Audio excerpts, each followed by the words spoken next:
Shalom saudara terkasih dalam Tuhan Yesus. Kita berjumpa kembali dalam program doa pagi yang diselenggarakan berdasarkan iman Kristiani yang percaya kepada Yesus Kristus dan kepada firman-Nya yang didokumentasikan dalam Alkitab Perjanjian Lama dan Perjanjian Baru. Mari kita bersatu di dalam doa.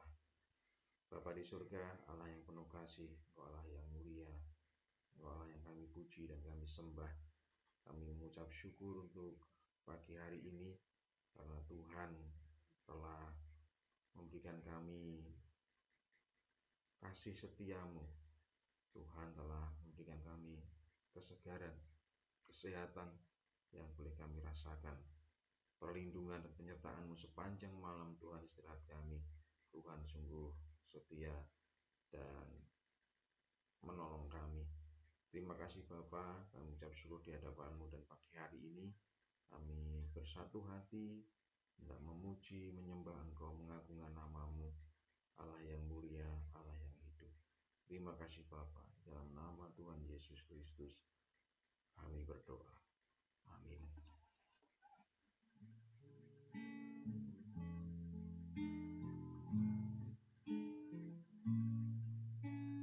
Bawa hidupku sekarang ke tempat kudus-Mu, Tuhan. Di mezbah-Mu ku serahkan seluruh hidupku.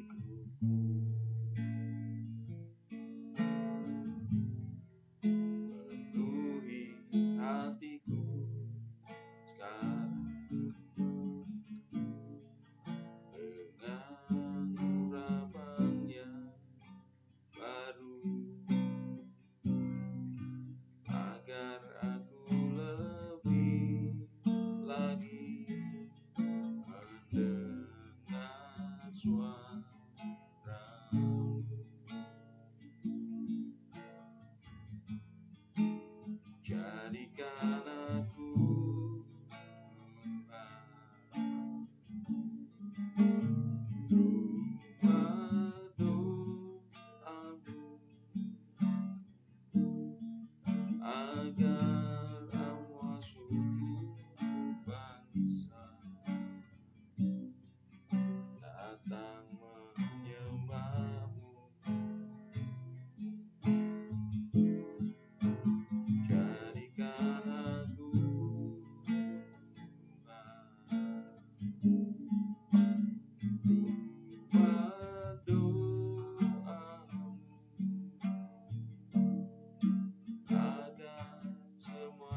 kesetiaan-Mu, oleh karena kasih-Mu yang luar biasa kami rasakan ya Tuhan. Syukur bagimu, syukur padamu, haleluya, haleluya. Terima kasih ya Tuhan, terima kasih ya Tuhan. Kau Allah yang hidup dan selalu menolong. Kau Tuhan yang berjalan di sisi kami, Kau yang menopang langkah kami, Tuhan. Kau yang menggandeng tangan kami, ya Aba. Kau lakukan dari kami segala celaka dan kesakitan tiada menimpa kami ya Tuhan, kami bersyukur. Oh, kami bersyukur.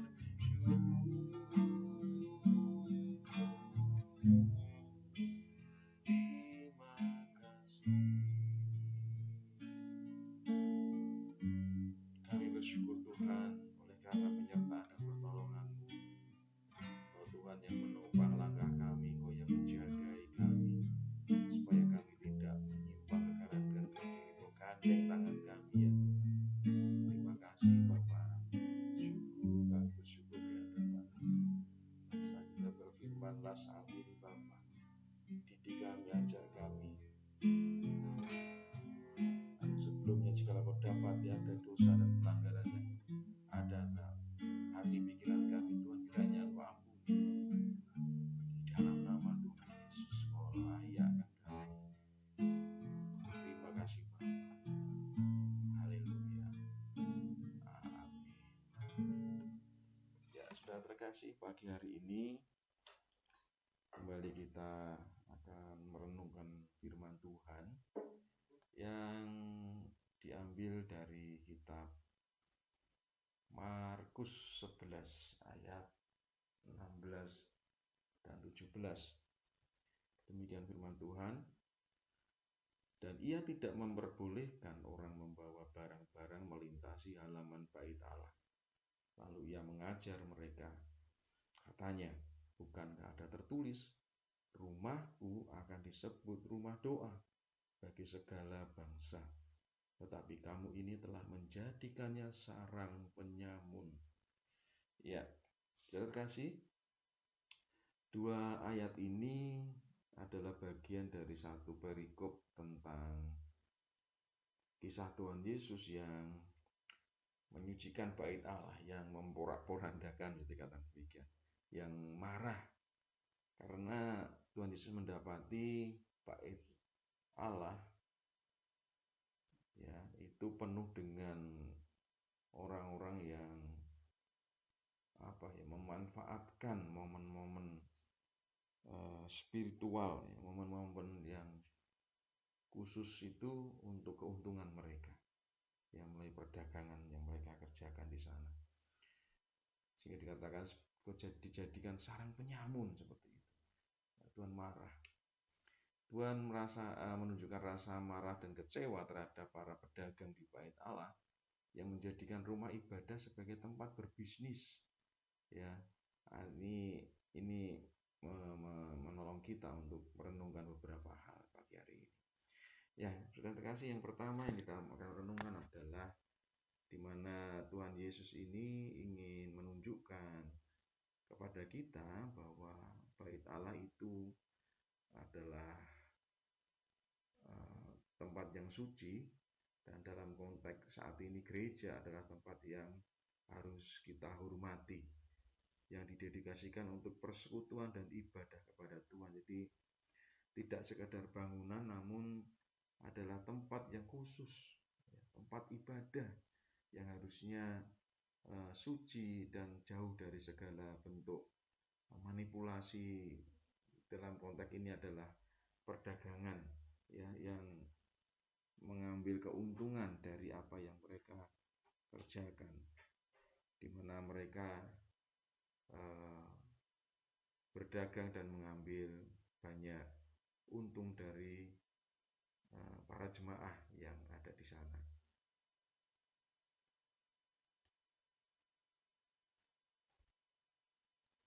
Dan kita juga diingatkan, bukankah Tuhan juga menyampaikan di dalam 1 Korintus 6 ayat 19, atau tidak tahukah kamu bahwa tubuhmu adalah bait Roh Kudus yang diam di dalam kamu, Roh Kudus yang kamu peroleh dari Allah, dan bahwa kamu bukan milik kamu sendiri.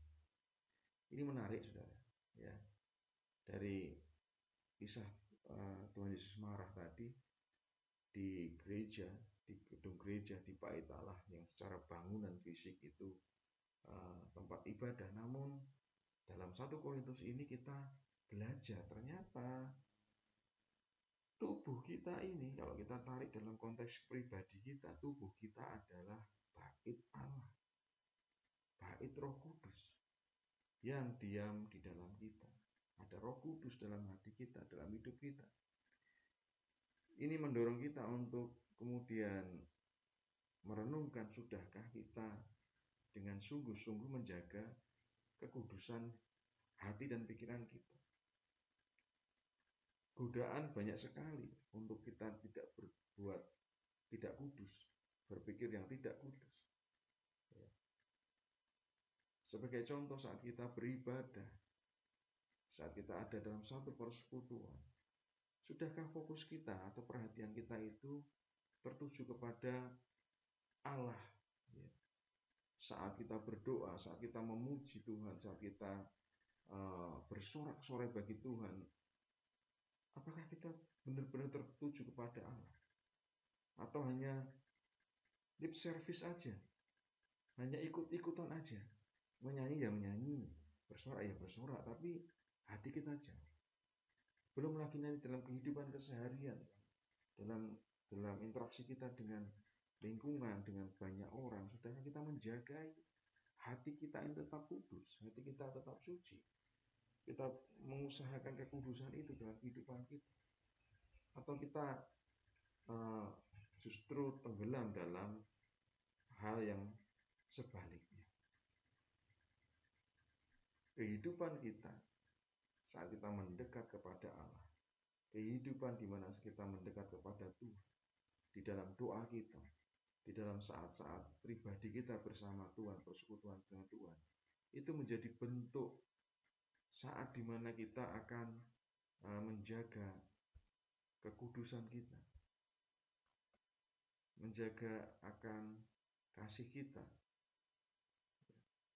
kepada Allah sebagai upaya agar kita tetap suci, hidup kudus di hadapan Tuhan. Itu yang kemudian harus kita lakukan terus di dalam kita mengiring Allah kita, di dalam kita mengiring akan Tuhan, sikap batin kita untuk kita tetap hidup dalam kekudusan.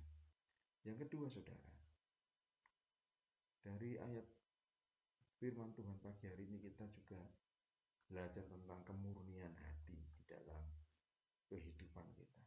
Ya, masih terkait dengan hati, firman Tuhan ini juga menekankan pentingnya motivasi yang benar dalam ibadah.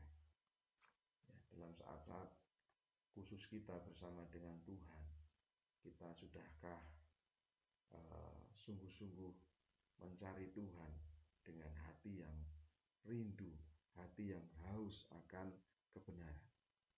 Kalau ada pertanyaan kepada kita, saudara, apakah kita datang kepada Tuhan dengan hati yang tulus? Atau apakah kita masih membawa motif tersembunyi? Misalnya, kita hanya mencari berkatnya Tuhan, ya, kita hanya mencari penghargaan dari orang-orang sekitar kita mungkin, ya, orang yang kemudian menganggap kita, wah, itu loh orang yang rajin, oh itu loh orang yang sregep gitu dalam bahasa Jawa, ya, di dalam gereja dan seterusnya. orang memandang demikian. Apakah hal yang demikian yang kita cari? Kita sedang mencuri kemuliaan Tuhan kalau itu yang kita cari, saudara. Mari poin yang kedua ini mengajar kita untuk memiliki kemurnian hati. Bagian dari menjaga agar tubuh kita ini sebagai bait Roh Kudus ini untuk semakin hari semakin kudus di hadapan Tuhan. Semakin hari semakin layak di hadapan Tuhan. Nah, poin yang ketiga. Poin dikatakan Tuhan bahwa rumah Tuhan adalah rumah doa bagi segala bangsa. Ini menunjukkan di mana Tuhan Yesus itu tidak membatasi karyanya, tidak membatasi kasihnya itu hanya kepada kelompok-kelompok tertentu saja, hanya kepada suku bangsa tertentu saja. Tetapi kasih Tuhan itu bersifat umum, bersifat universal pada semua orang. Makanya di sini dikatakan bahwa gereja atau bait Allah itu menjadi tempat bagi semua orang, ya, dari background apapun, dari latar belakang apapun, ya, dari suku bangsa apapun, datang beribadah bersama, memuji, menyembah Tuhan. Sebagai umat Tuhan, mari kita juga menanggapi panggilan akan hal ini untuk membuka hati dan membuka persekutuan-persekutuan kita itu untuk semua orang. Janganlah sebuah persekutuan, janganlah sebuah gereja itu menjadi demikian eksklusif, demikian khusus, hanya tertutup untuk golongan tertentu, tertutup untuk circle tertentu. Tetapi biarlah gereja itu sungguh-sungguh menjadi bagian dari kasih Tuhan yang bersifat universal. Karena bukankah kita anak-anak Tuhan itu menjadi cerminan, pada akhirnya menjadi cerminan, menjadi gambaran akan kasih Tuhan, menjadi gambaran akan Kristus itu sendiri bagi dunia ini. Dunia bisa mengenal, dunia bisa tahu akan pribadi Kristus, akan apa yang sudah dikerjakan, akan kasihnya yang dinyatakan bagi dunia ini melalui pengorbanannya, itu melalui anak-anaknya, melalui setiap orang yang percaya, yang boleh berbagi hidup, berbagi kasih kepada setiap orang, setiap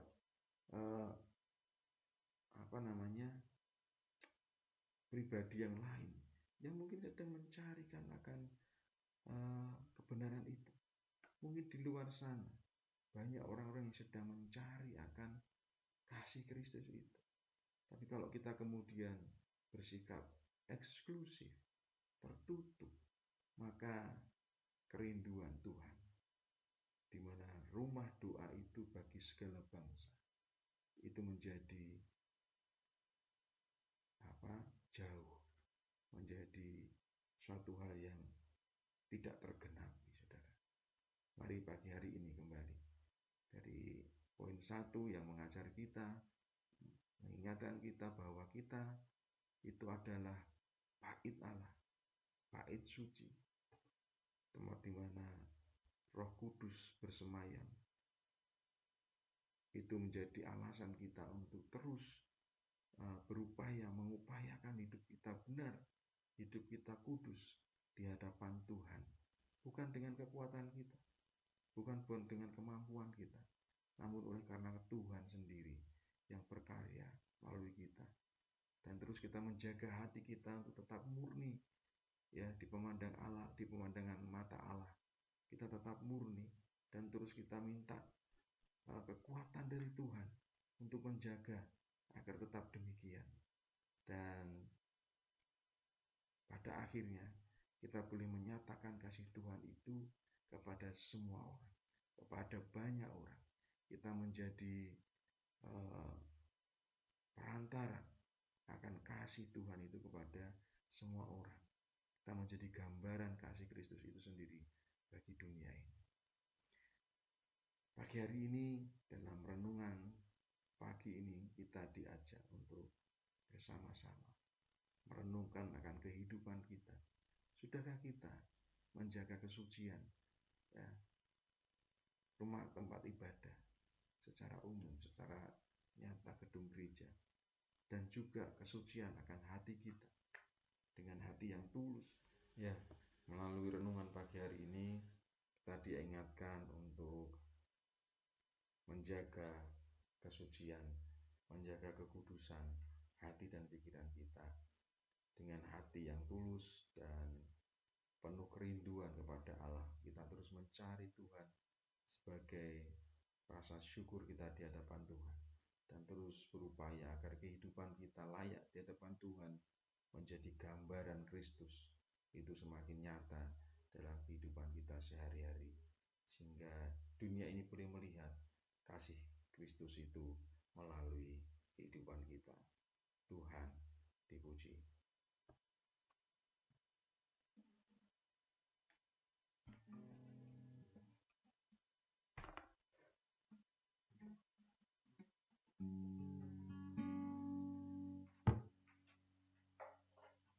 Kami naikkan syukur padamu,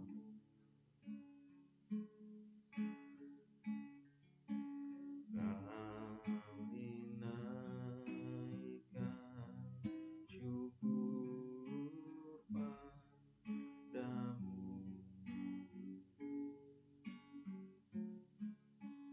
syukurkan kasih-Mu yang mulia. Kami naikkan syukur padamu. Terima kasih Tuhan untuk kasih setiamu. Terima kasih untuk firman-Mu pagi hari ini, menguatkan hati kami, menguatkan hidup kami untuk terus mengiringi Engkau dengan sungguh-sungguh, karena Tuhan memanggil kami menjadi bait Roh Kudus untuk menyatakan kasih-Mu bagi dunia ini. Mampukan setiap kami Tuhan hidup dalam rencana dan rancangan-Mu yang telah Kau siapkan bagi setiap kami. Kiranya damai sejahtera Allah yang melampaui segala akal memelihara hati dan pikiran kami di dalam Kristus Yesus, Juru Selamat kami yang hidup, dan kiranya penyertaan, pertolongan, pimpinan, pemeliharaan, perlindungan, pembelaan-Mu itu nyata dalam kehidupan kami. Kami terima berkat-Mu di dalam nama Tuhan Yesus Kristus. Amin.